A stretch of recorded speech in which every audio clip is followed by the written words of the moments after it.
Hi friends, welcome to my channel. Again, active to passive conversion. First sentence is let us help the poor. Okay. അപ്പോൾ ഈ let കൊണ്ട് start ചെയ്യുന്ന sentence ഇത് എന്ത് sentence ആണ്? Okay, active sentence ആണ്. Okay, so let കൊണ്ട് start ചെയ്ത് കഴിഞ്ഞാൽ നമ്മൾ ആ ലെറ്റ് തന്നെ സ്റ്റാർട്ട് ചെയ്യണം പാസീവിലും. And next is object. In the sentence object is the poor.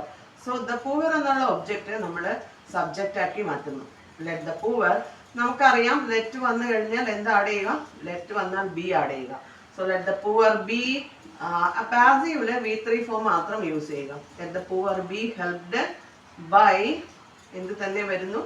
By us. അവിടെ ബൈ വി എന്നൊന്നും എഴുതാൻ പാടില്ല, by us. Okay, next question is let us enjoy the party. So let കൊണ്ട് സ്റ്റാർട്ട് ചെയ്തു, പാസീവിലോട്ട് കൺവേർട്ട് ചെയ്യുമ്പോൾ നമ്മൾ ലെറ്റ് കൊണ്ട് സ്റ്റാർട്ട് ചെയ്യുക. Let the party. Let the party. Next എന്താ ആഡ് ചെയ്യണം? ലെറ്റ് വന്നതുകൊണ്ട് ബി. ബി V3 ഫോം ഏതാണ്? എൻജോയ്. V3 ഫോം ഏതാണ്? Enjoyed by us. Okay, next is let. Let കൊണ്ട് സ്റ്റാർട്ട്. ലെറ്റ് കൊണ്ട് സ്റ്റാർട്ട് ചെയ്യുന്ന ആക്റ്റീവ് സെൻറ്റൻസിൻ്റെ പാസീവിലോട്ട് കൺവേർട്ട് ചെയ്യുമ്പോഴും നമ്മൾ എന്ത് കൊണ്ട് സ്റ്റാർട്ട് ചെയ്യുക? ലെറ്റ് കൊണ്ട് സ്റ്റാർട്ട് ചെയ്യുക. ലെറ്റ് ഒബ്ജക്റ്റ് ഏതാണ്?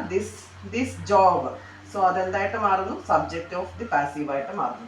Let this job be do. V3 form ഏതാ? ഡൺ. ഡൺ ബൈ, ഇവിടെ ഏതാണ്? ഹിം. Done by him.